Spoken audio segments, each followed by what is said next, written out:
Master Laster. I'm assuming that it's a play on the words Master Blaster. Can you just tell us what the book is actually about and what the title is actually supposed to mean? So the book is a myth busts the myth that Sachin is the god of Indian cricket. I found, especially in the second half of his career, he was often a self-serving god. And nobody talks about it, right? Because, I mean, everyone talks about it, but nobody talks about it on the record.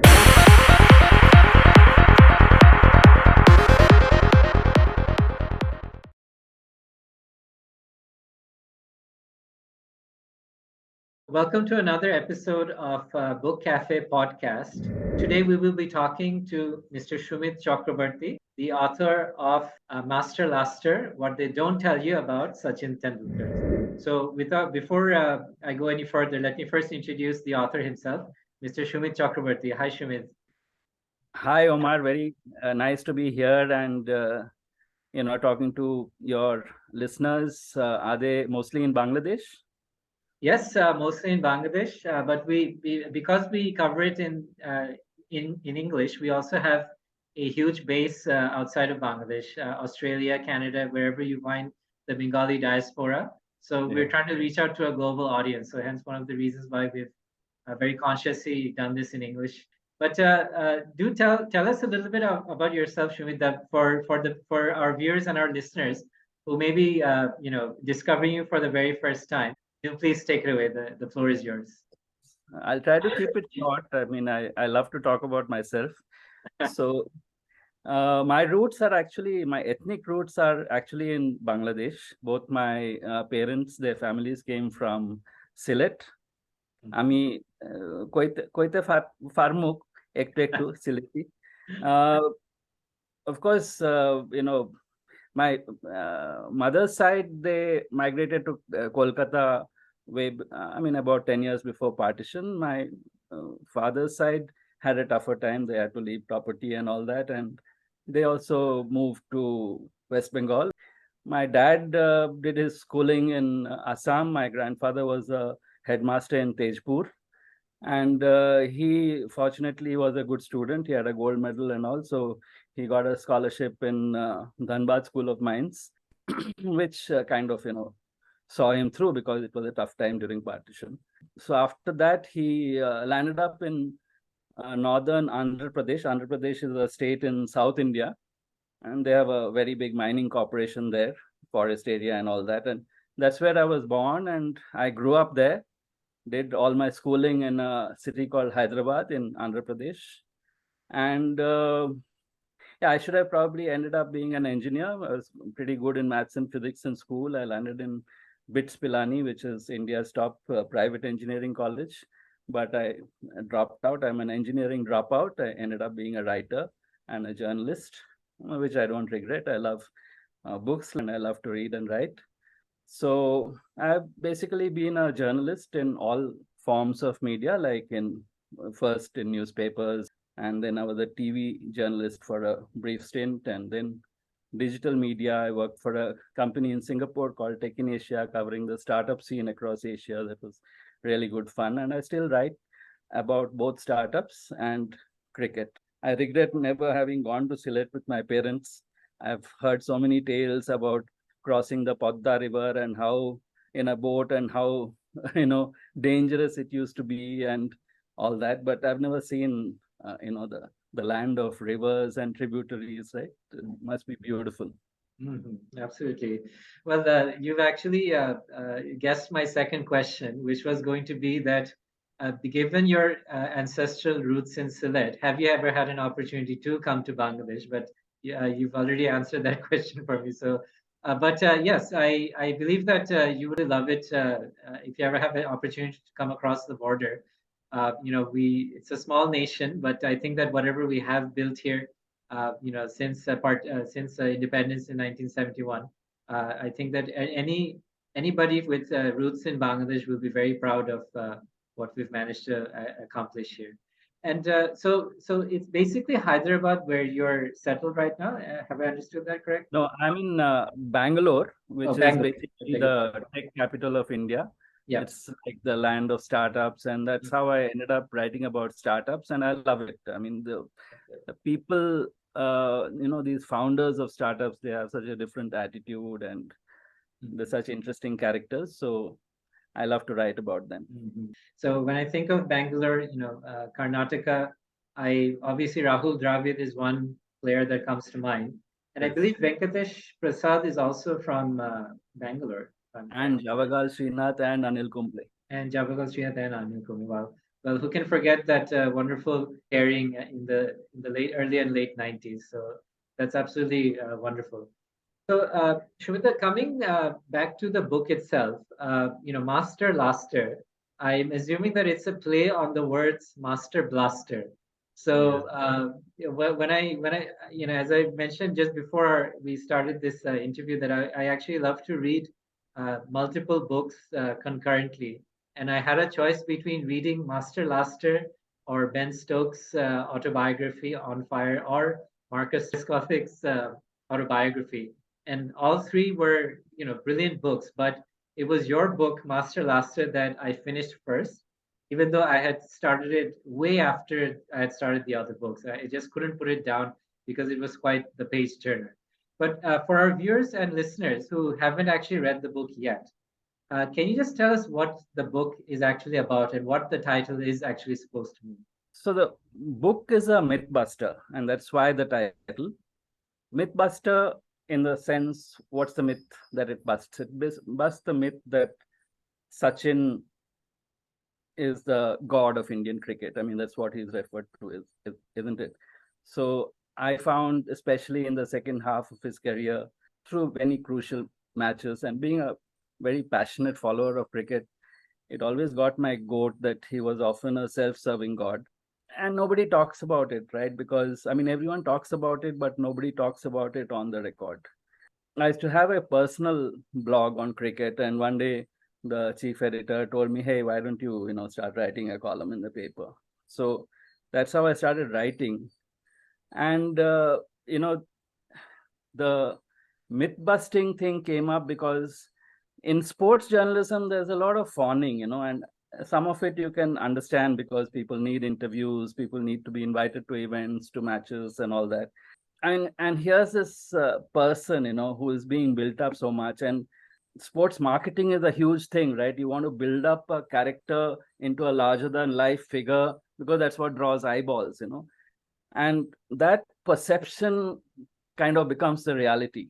And even those who worship heroes, it's like Marvel comics, you want to sort of, because you can't do it yourself, maybe you want to feel that somebody is superhuman, right? And really sit down to talk about it, it would keep coming up, Sachin being quite self-serving a lot of the times, going after milestones, and nobody would talk about it.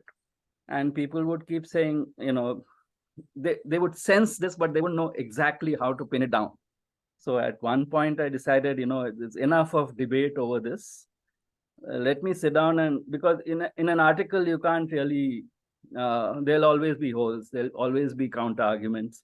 So I wanted to put that point across very strongly with data. I don't think there is any personal dig I've taken at Tendulkar in the entire book. Long ago, in my cub reporter days, I had met a famous editor, Simon Jones. He was the editor of Sunday Times, the iconic newspaper in London, right? And he used to write a twice weekly column. And I asked him, how do you pick, subjects to write about? Because he was so eclectic. He used to write about this, that, and the other. So he told me something that stayed in my mind. He said, like, I'll pick something that gets under my skin, research the hell out of it, and then write. And this was something like that, this had got under my skin because there are so many instances where, and there are legions of fans, right, all wanting India to win, all cheering for him. And here's this guy going after a milestone with almost no regard for what the team required at a particular stage of a game. And there's so many instances of that I thought it had to be nailed. And that's the intention of the book. In other sports also, like football, say, once upon a time, people would not pass, right? I mean, they would go for the goal themselves. Then the concept of the assist came in, which was given almost equal credit as the striker, right? So in a team game, that is what you have to do. You have to sacrifice your self-interest at some points for the larger team goal. I mean, literally goal. So anyway, so I hope I've been able to express what I set out to do in the book. Yes, The for sure. yardsticks that you look at for measuring a batsman or a bowler in cricket has to change. It can't be based on aggregate number of centuries and various milestones like that. It has become a little more so now with franchise cricket. People are assessing people on the basis of team results, game situations, etc. But not yet, well. Yeah, definitely. And Shumita, I think you've said it very succinctly when you compared Sachin Tendulkar to a Marvel comic character, where at times we see that, a character can be very bland or two-dimensional. But I think that the best part of this book, in my opinion, is the fact that you were able to present a three-dimensional Tendulkar, not just the comic book superhero per se, but a flawed individual who has had, his strengths, his moments in the sun, but also his weaknesses. So, do you feel that in that sense you've helped to present a contrarian truth to the world as far as Sachin Tendulkar is concerned? Yes, I mean, make no mistake about it. I mean, I absolutely admired Tendulkar's batting. I think it was wonderful to see. Uh, and it gave so much pleasure to so many people. I'm not undermining that at all. But you needed that Watts and all picture. Otherwise it's boring. I mean, you keep praising the guy, and most of the time it's not true. It's boring, and actually it demeans a person. You're not really looking at the real genius of the guy. I mean, what were you doing when you were 15 years old? Think about what you were doing when you were 15, right? And this guy was in the Indian team facing like I think Wasim Akram, Waqar Yunus in New Zealand. He almost reached a century. That would have been the youngest ever test century. I think he fell short by 8 runs. And then like when he was 16, he went to Manchester, and in a match that India were losing, he held on and played it out to a draw with, I think, Manoj Prabhakar or some bowler for company. So that's a fantastic talent, right? Unfortunately, I think the marketing hype and everything around building a persona like that, and that was like early days of one-day cricket, right? Where this was getting built up, this huge hype over superheroes. So that ultimately it got to him, and that's human. I suppose it's difficult not to fall into that trap of playing for milestones, because that's what is getting promoted, right? I mean, how many centuries and your 100th century and so on, so forth. So it's difficult. And he came from a very middle class background in Bombay, where the urge to succeed, the drivers to success were so ingrained and built into you, right? So you have to think about making it yourself first. In a team game, that doesn't work. And there was a stage in his career where he could have let those things by and just focused on building the team. Why he didn't? He's human. The human frailty. Human, human frailty. Yes, absolutely. Shmita, tell me something. Uh, Sachin Tendulkar had retired in the year 2013 after a 24-year international career. But with regards to your plan for writing the book, obviously it must have taken root sometime before 2013, I'm guessing, the year that the book was actually published. So can you tell us how long back you've been thinking about this particular project? And was it a coincidence that it came out in 2013, or was it always planned that that would be the year that you would like to have the work published? Actually, I didn't plan it that much. The trigger for it was, like I told you, I was writing a column in a newspaper. And I think I wrote a piece which was called Master Laster, because, maybe it was after the milestone of 100 centuries, which was actually achieved in Bangladesh in a one-day match. And, like we lost that game, India lost that game. And the pictures you saw were of Tendulkar cutting a cake and celebrating, his 100th ton. And I thought that was so incongruous. I mean, this team, and by then, like, this was a formidable team, right? And Bangladesh was actually no match for India. But the guy, I mean, he got to his century in some 150 balls. You can't, imagine that in today's cricket, right? I mean, that's like a strike rate of 65 or something. And for that article, when I actually looked into it, his second 50 was slower than his first 50, which should not be in a one-day game when you're going strong, right? And he actually, in the last 7 balls to get to his century, I think he took some 3 or 4 overs. So it was, it just was galling for somebody who had followed the game for so long, right?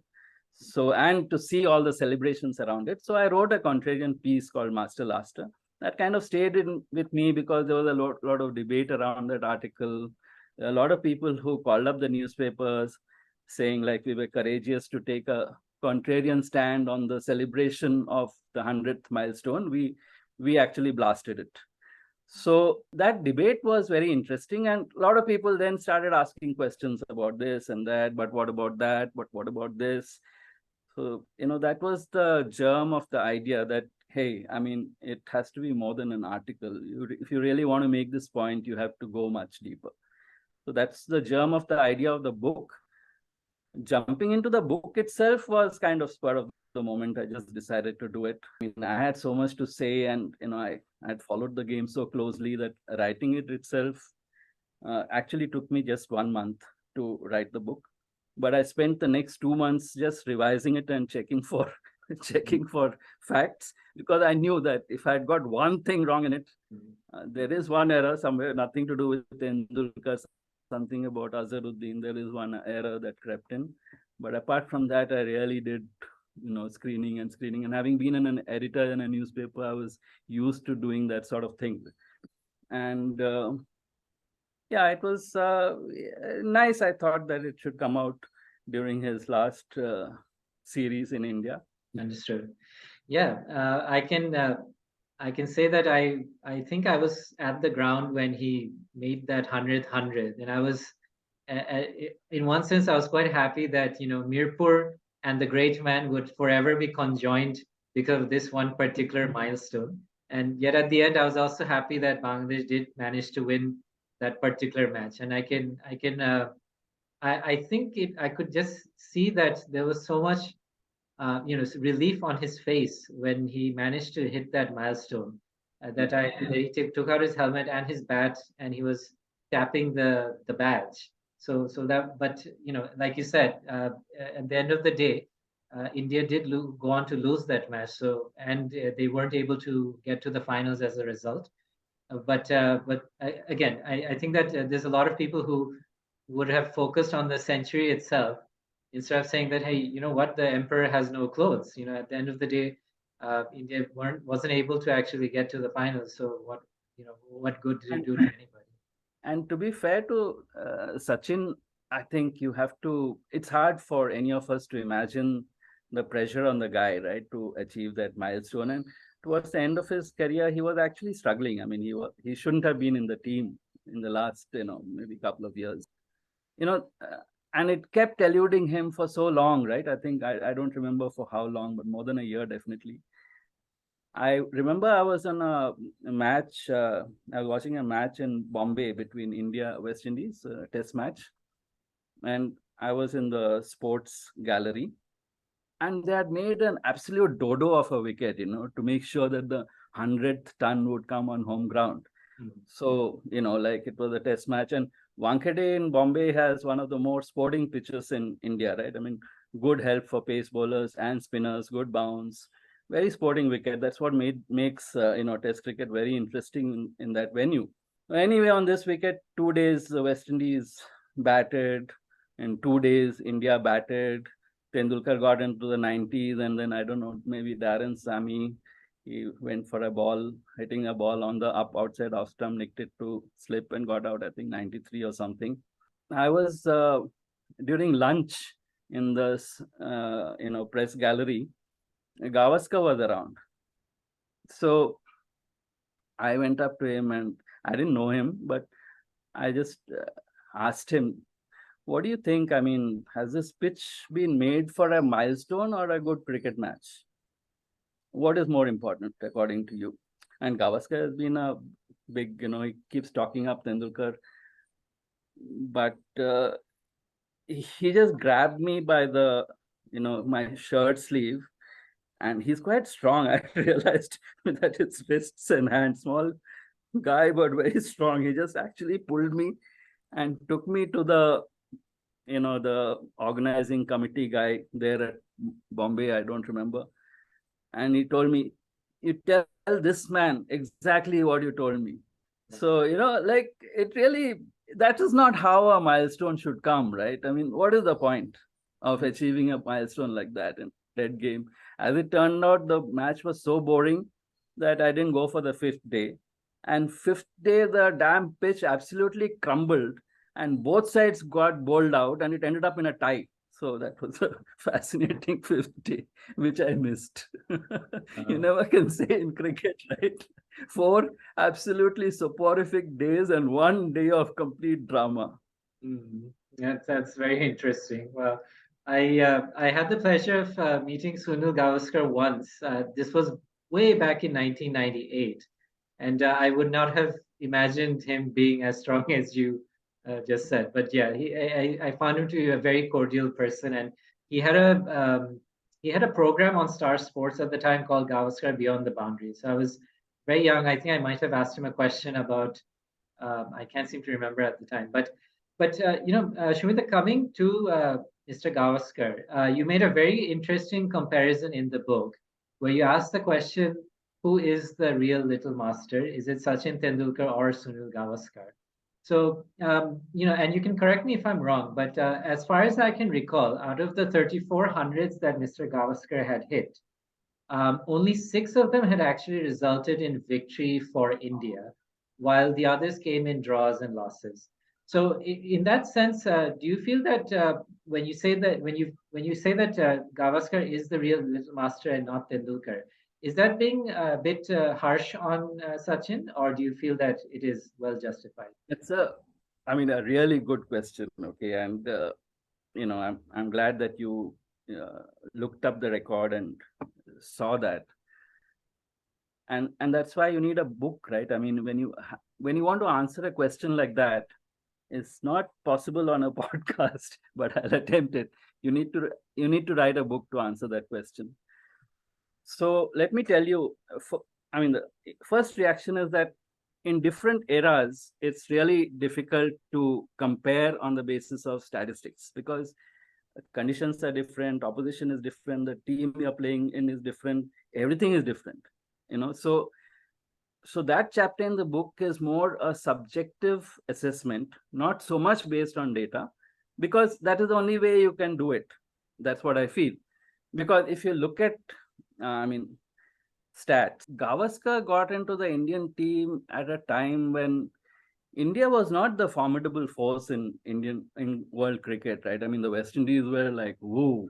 Tendulkar played in an era where India was actually, they're definitely better than anybody else at home, and they didn't win as much as they should have, which is one of the problems I have with Tendulkar's record. But they were a match for anybody else. Gavaskar, as a captain, he was the first captain who had a positive record. He won 9 matches, 9 test matches, and he lost 8. There was a humongous amount of draws. But when you think about it, would you rather have those draws or would you have losses? I mean, would you have been happy if Gavaskar had a record like his predecessor, Nawab of Pataudi? He was so famous, right? First time he won for India outside the subcontinent in New Zealand and all that. But Pataudi at the end of the day had 9 test wins and he had 19 losses. Although he came up with a spin trio and all that. Refusing to lose is also a sort of winning, and there was a test series in India against the West Indies, and the West Indies were formidable. We did beat them in the 1971 series, Gavaskar's debut series, but after that they thrashed us around.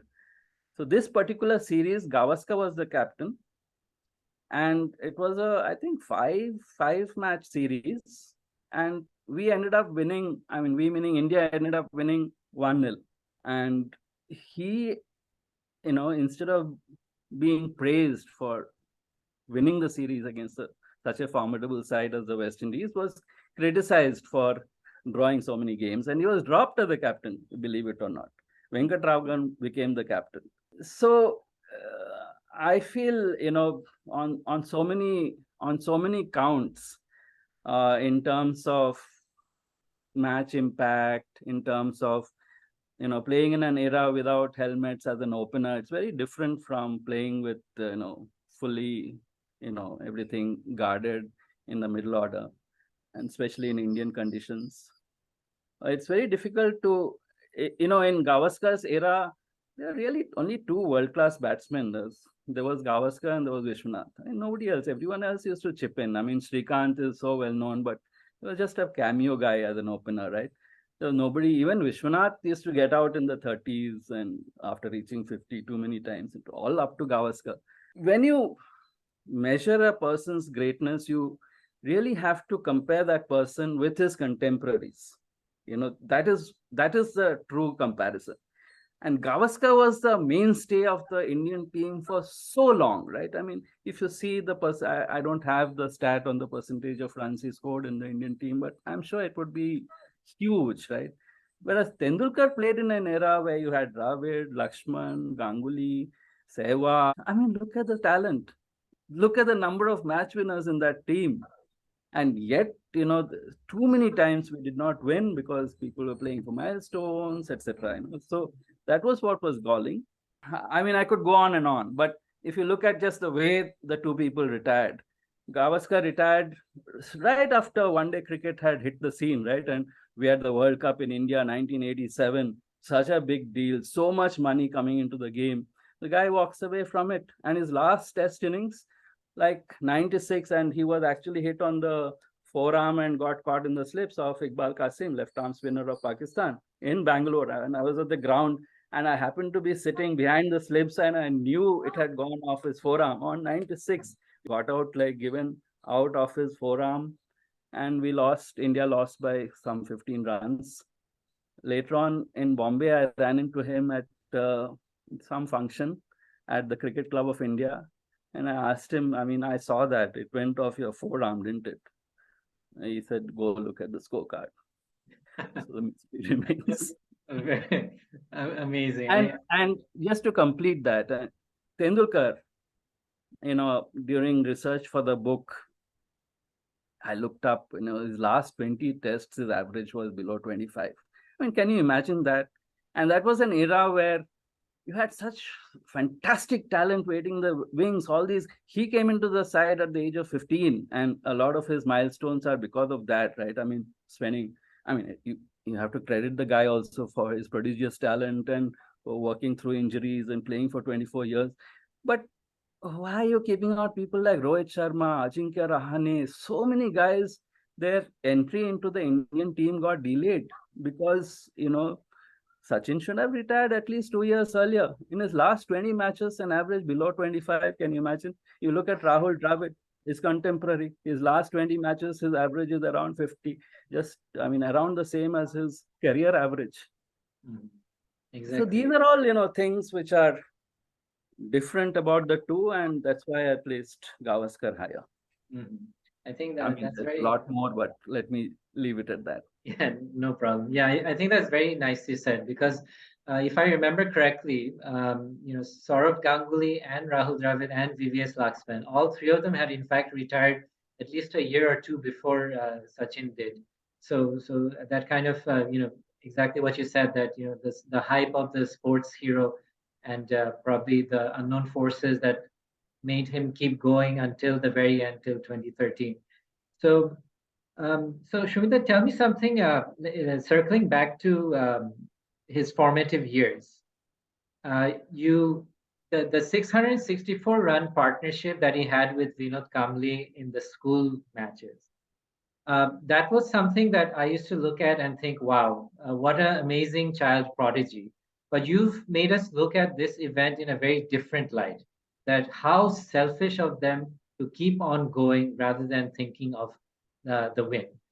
And you've obviously used that as a as a literary device, if I may say so, to explain some of the other behaviors later on in his career, vis-a-vis the 194 not out, the infamous 194 not out that led to Dravid making an early declaration and so forth.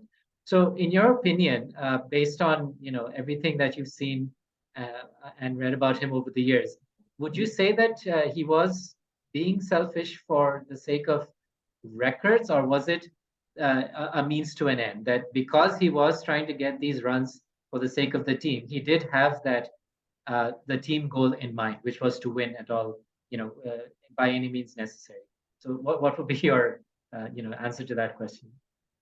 It takes me back to the milieu, right? Middle class background, Dadar, Bombay, where you have to make it, right? And there are so many people, huge country, huge populations, 11 people can get into a team, so many people trying to make it, right?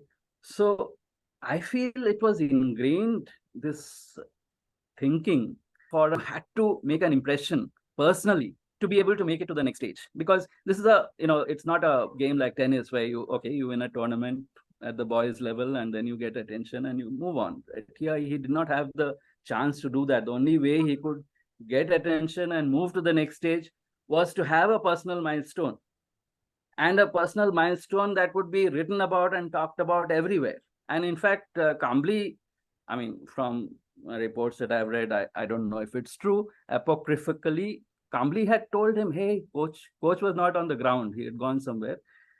Kamble had told him that the coach had told him on the phone, hey, you guys have to declare, you have to get the other team out. And Tendulkar decided to ignore it. And they carried on. And the match ended up in a draw. So that's kind of, it manifests itself in so many ways during his career that unfortunately, that is the blemish, for a person with such prodigious talent and who was like a fantastic batsman, right? I mean, he could hammer somebody like Shane Warne, and he could hook and pull. Not many Indian batsmen could hook and pull with as much aplomb until his back started troubling him. He was a fantastic puller, as good as Ricky Ponting. With somebody with that kind of talent, India should have won so much more outside the subcontinent. There would have been so many opportunities in right up to 2000 when Ganguly became the captain. Then we started having a positive record and having some wins abroad and all that. But right through the 90s, nothing with a team like that. That's really, because of that, but I need the milestone and then think of the team, So that attitude, you mentioned the Dravid declaration when he was 194 not out. It's the same thing, right? I mean, should the captain be thinking about a double century for Sachin Tendulkar, or should he be thinking of how to beat Pakistan? How does it matter whether he gets to a double century and we don't end up winning? Like he got a double century in Sydney and we ended up drawing. If we had won that test match, that would have been the first test series win in Australia, and that would have been a feather in Ganguly's cap, right? But we batted into the third day with this guy's double century. Here, I think, Dravid did absolutely the right thing. And I actually was watching that on TV and I saw Ganguly didn't play that match. He was like injured. So Dravid was the captain. And it was actually Ganguly from behind I don't know this for a fact, but I just saw it and it kind of registered in me that Ganguly was going on prodding Dravid, what the hell is going on? Because, from tee till the time they declared, he was going at a snail's pace. And we had completely, Pakistan was ragged by then. We should have been hitting out and got much more than we did so that our bowlers would have, could set really attacking fields and get after them, right? That's what any captain would want. You go after tea and you hammer for 1 hour, and then but he's playing for a double century, and it got so slow that Dravid had to declare. He would have taken another 5 overs at the rate he was going to get the 6 more runs that he needed. You couldn't afford that. Indeed. And so, Shumita, coming actually back to that 194 not out and that infamous declaration by Dravid, I had the opportunity to actually read Sachin Tendulkar's autobiography on this particular incident. I just wanted to, compare what you had written to what he had written about that incident himself. And if memory serves me right, he said something along these lines that it was day 2 of the test match and not day 4.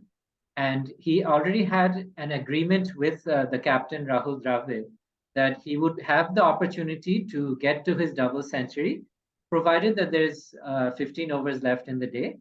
But he felt bad afterwards that they had actually declared when there were 16 overs left in the day. So, in hindsight, because your book had come out before, this incident was highlighted in his 2014 book. Would you go back and say that, okay, you know what, maybe he has a point that it wasn't actually the milestone that he was looking for, but he was upset not because of the milestone that he couldn't reach, but because it was a gentleman's agreement that was broken between him and Rahul Dravid. So, what would be your response to that?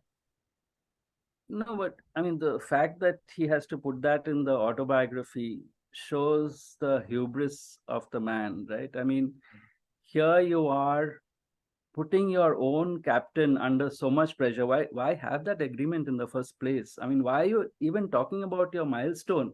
Your series in Pakistan, everyone's mind should be focused on how do we beat these guys? How do we win?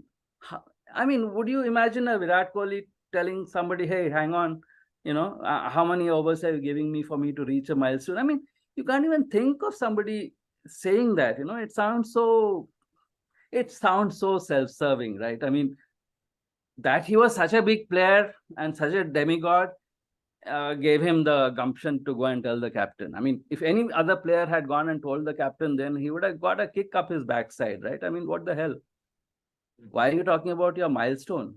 We have to win the match, and I'll go according to what I feel. There can be any number of bad light can stop play early. There can be any number of reasons, right, where you miss out the opportunity of getting after the opposition team who have been running ragged in the field for 2 days, right? I mean, and the first innings is where you put them under pressure and you go on to win the test match. For him to talk about not being on the 4th day, I haven't actually read the book, so thanks for bringing it up. Not being on the 4th day and it being on the 2nd day, etc., it just actually confirms my thesis that he's so caught up with himself that he's unable to see. It may be like, Steve Jobs was said to have this, distorted perception. I don't know, but, there are many things great about Tendulkar, right? I mean, I don't want to belittle that at all. I think the fact that he was such a clean cricketer, went through a huge match fixing scandal, and all these guys, Dravid, Ganguly, Tendulkar, absolutely, above board when it came to these things. There would have been so many temptations. Those days, there wasn't that much money, right? So he's done fantastic things for Indian cricket. No denying that at all. And he was a fantastic batsman, a prodigious talent. But it's just too much, and this is another instance of it. Unbelievable. But that's sports, and that's life, and that's human nature, right? I mean, even gems have some flaws in them. Yes, exactly. Yeah, and I think you put it very nicely. We all have our flaws, and obviously, the reason that of the book itself is to paint that human picture of Sachin Tendulkar and to show him for the humanity of Tendulkar, I think.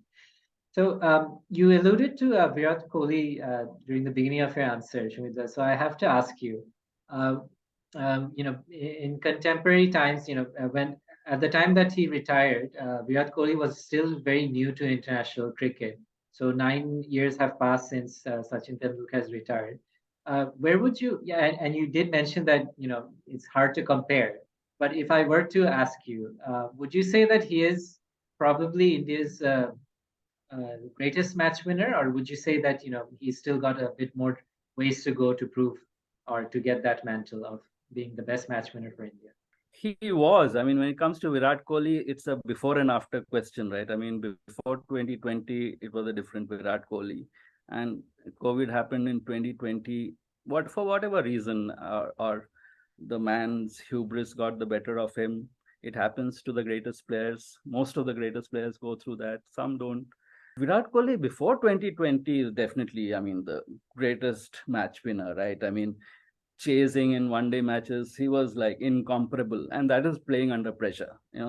That is what you admire in a sportsman. How do you do it under pressure? You have Ben Stokes, he doesn't do anything during the entire World Cup, and the final he cracks it. Same in the 2019 ODI World Cup. Virat Kohli before 2020, definitely greatest. Virat Kohli after 2020, I think hubris has got the better of him. The clear flaws in his technique, which kind of crept up on him. He loves to lunge on the front foot. His back foot play has almost disappeared. And Gavaskar was actually the first guy who pointed it out, that and Gavaskar during commentary, he has a habit of cracking jokes, and sometimes they turn out to be inappropriate.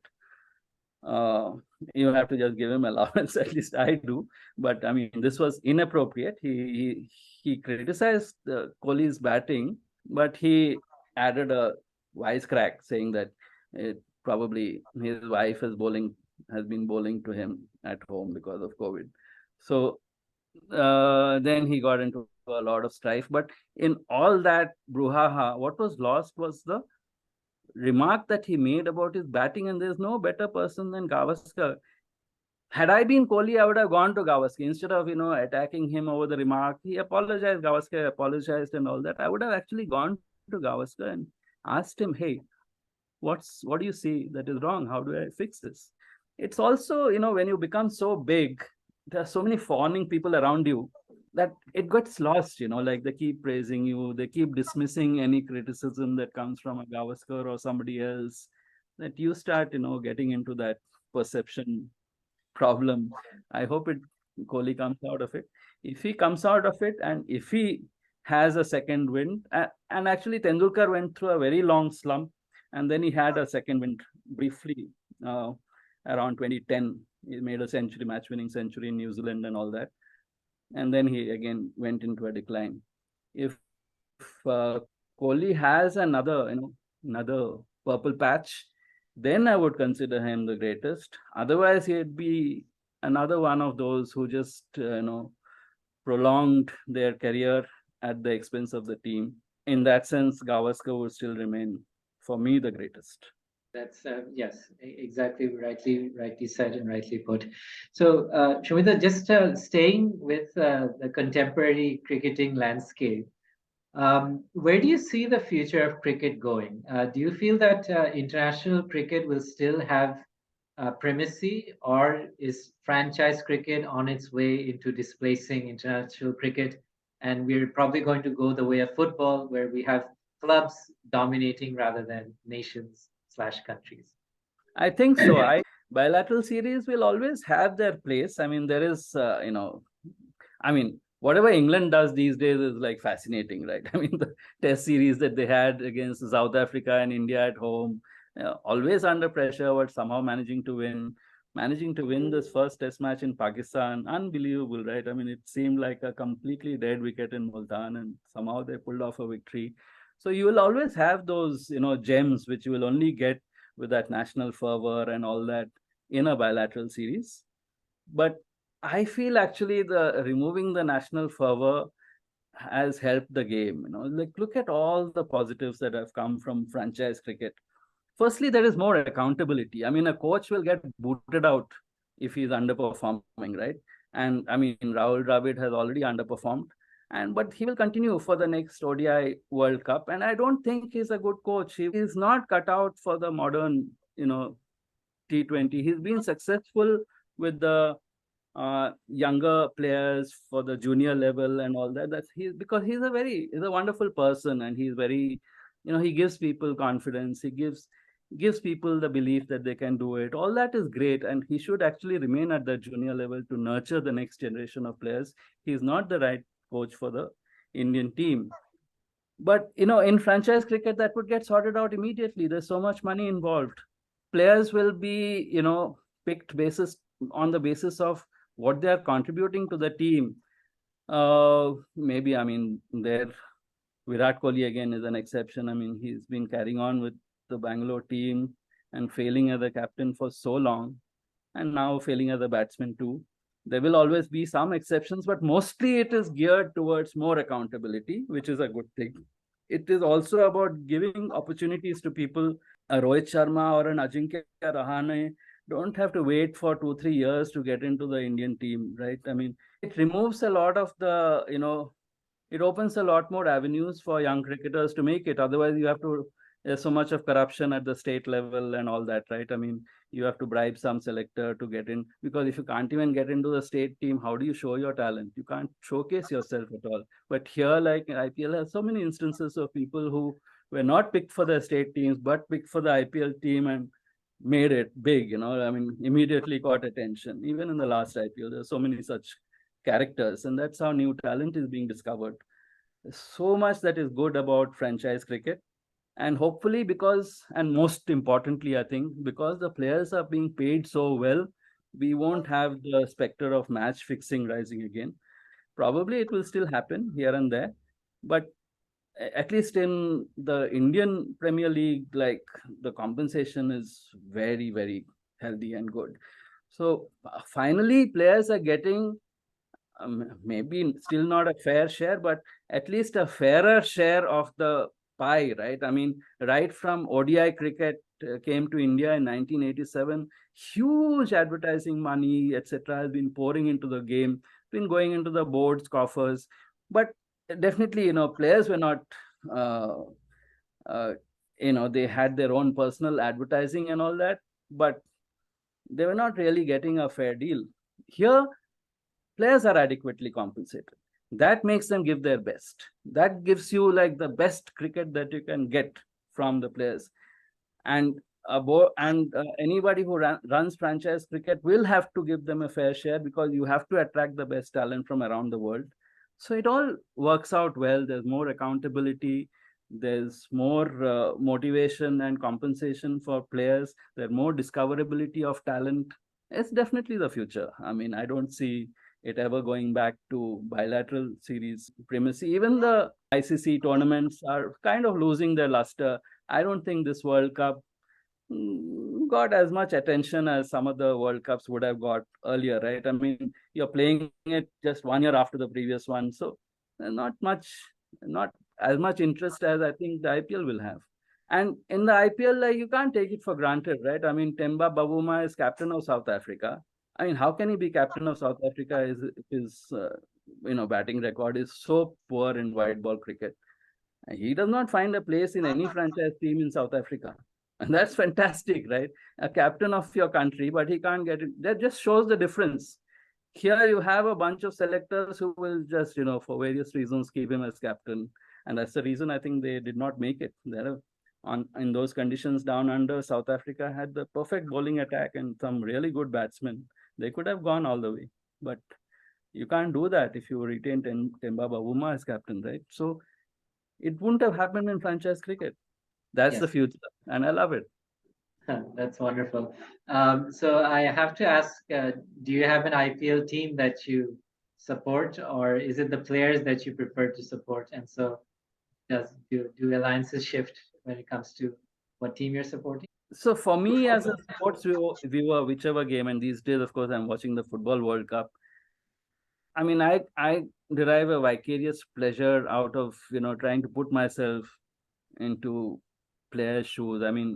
What would it take for a Kylian Mbappe to do what it does, right? So I look at that. So I'm not really a fan of any particular team. I'm just looking at, and for me in cricket, and that is what makes cricket my favorite sport, is like so much of strategy, so much more than in other sports, I feel, because of the sheer number of variables, like, I mean, pitch, playing conditions, players, the number of things that you can do with the ball, with when you're bowling, when you're batting.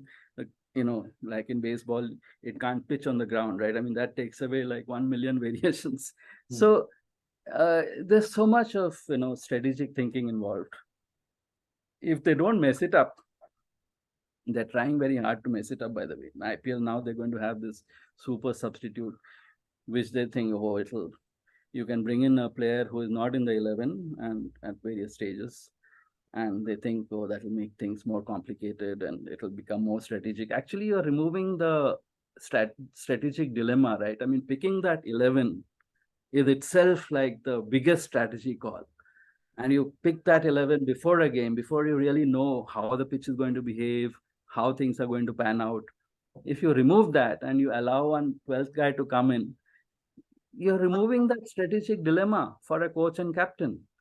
Anyway, if they don't mess it up too badly, I think it'll remain interesting. And like I said, for me, it is the strategy part of cricket that really, whether you're a bowler, batsman, how are you managing your innings? You want to go gung ho from the beginning, but also temper it. How do you manage it like a Ben Stokes?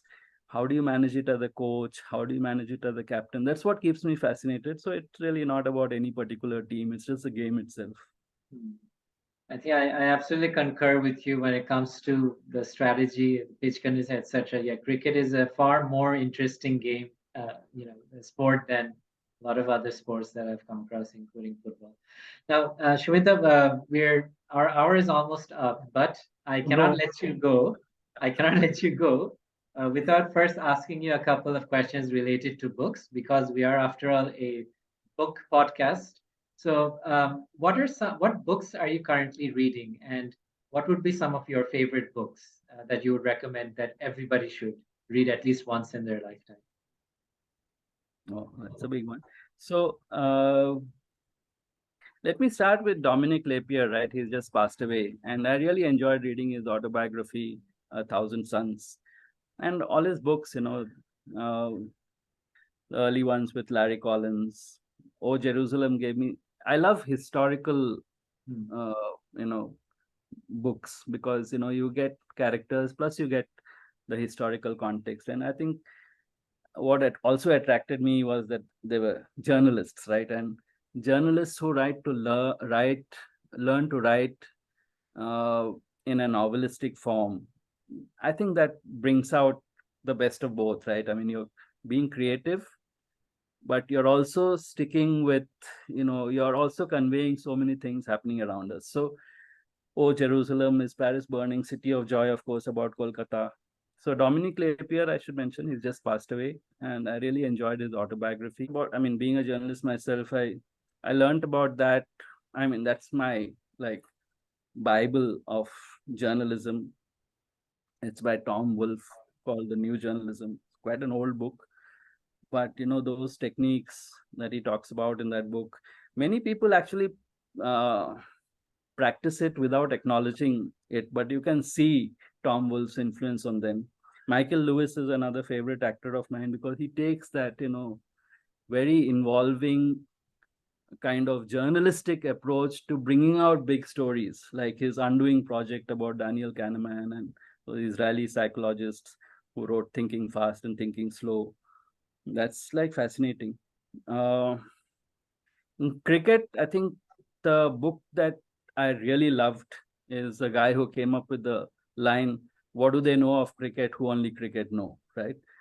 So he was actually a political commentator, CLR James. He wrote this book, Beyond the Boundary. It's absolutely fascinating. Such a good read also, it's a literary book and not just a cricket book. I also write a lot about startups, right? And actually currently I'm reading a fascinating book called Product-Led Growth by a guy called Wes Bush. It's quite a new concept. It's about products selling themselves. Instead of you going and demoing products, etc., you create the product. So yeah, product-led growth is, I mean, if you're into tech, and that's a book that I would highly recommend. Wonderful. And And because I do sales for a living, I think that's probably one book that I would Oh love to yes, have on my reading it list. So yeah, it thank you so much yeah, for it sounds like bad news. I mean, if a product sells itself, you don't need a sales team. that. But That's it true as isn't. well. Yeah, But it I'll isn't. be out It's of a job. actually how a sales team can also use that approach to just change its approach. It's a like a paradigm shift, and it's quite new on the scene. It's oh, and Um, one thing. Let me share a secret. yeah. Don't buy the book because I actually bought the book, but later when I went to his website, I found he has put the entire book there for free. For free. Wow. So it's open access. So that makes it doubly Yeah. amazing. Yeah. Yeah. Yeah, I think I had one book here I'm using as a prompt to make sure this book doesn't fall. The Almanac of Naval Ravikant. Oh After I yeah, bought the book, I yeah, realized that he also had it uh, yeah. available for download. So that's great that knowledge is something to be shared and not to be hoarded. So kudos to all these authors who are doing that. But Shmita, coming back to my very last question, I promise you this will be the last one. We have a ODI World Cup coming up next year, where all the matches are going to be hosted in India. It's not going to be co-hosted by Pakistan or Sri Lanka or Bangladesh. And and I hate to bring it up because, but India just lost a series to Bangladesh, a bilateral series 2-0, and we have Lovely. won. Fascinating. Both the games were so close, right? Really good. Exactly, And exactly. these guys needed a kick up their backsides. Thank you. Yeah. And yes, and what I was going to say was that this with the level of expectations that comes with hosting a World Cup. We've seen since 2015 that, so in fact 2011, the last time that India had won the ODI World Cup. 2015 has been Australia, and they were also the host. 2019 England, and they were the hosts.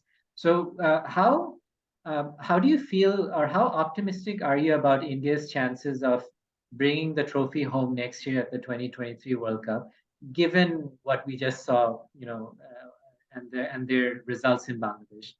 What would be your answer to that? See, on paper, it should be a shoe-in for India, right? I mean, like, look at all the bilateral series in India. India has been thrashing everyone. New Zealand, West Indies, Sri Lanka, South Africa, whoever has come has absolutely got thrashed. Australia. Uh, Look at the number of players in the IPL, so familiar with the conditions, and so good at exploiting these conditions. Everything. Spinners not that great, but I think the pace bowling and batting so good. Right? It should on paper be an absolute shoe-in, right? But like I'm always a skeptic, and I look a little beyond that, and I see that there are serious problems. And it's not about the pressure of home conditions and all that. They are used to pressure, these guys. IPL is huge pressure. You can't go in with this top three. Like Rohit Sharma is past his prime, Virat Kohli is past his prime, KL Rahul is like kind of, he's the one guy who is a little self-serving, I feel at times. Selection has been a problem. They need better selection in the spinners. Pace bowling, there's actually so much, but you have to get the right mix. There's too much choice is actually bad for India. Understood. Yeah. I think it's an embarrassment of riches, like they say. So I think it's obvious that maybe a lot of the players who should be in are not getting noticed, or people may have forgotten about them. But very nicely said. I think I do agree with you. So Shumita, as I mentioned, that would have been my last question, but I do have to ask you one more just to make Okay. sure that and it's for the benefit of our viewers and our listeners. If anybody wanted to get in touch with you, are you active on social media? So my surname like is unusual, right? Because it has an E, Chakraberty. I don't know. My dad probably anglicized it. I don't know who the original sin where it comes from, but it is Bertie. Right. So that makes it very easy for me. My email ID is chakraberty@gmail.com. That's one of the advantages, right? I mean, nobody else in this world has a Chakraberty. So chakraberty@gmail.com, and @Chakraberty is my Twitter handle. So Wonderful, wonderful. Okay, so Sumit Chakraborty, it has been a pleasure to speak to you, sir. I absolutely loved your book, and I highly recommend it to all our listeners, to all our viewers. I think that we need more books like these that present a contrarian truth to us. Thank you very much for being on Book Cafe podcast, and we hope to have you back with us very soon for another chat. Thank you once again. Thank you for the wonderful question. I love the comparison with Gavaskar, the stat about only 6 out of 34 producing victories, the Rahul Dravid scenario, the quote from Sachin's book. Some really good questions, and thank you. I love to talk cricket, and you brought that out.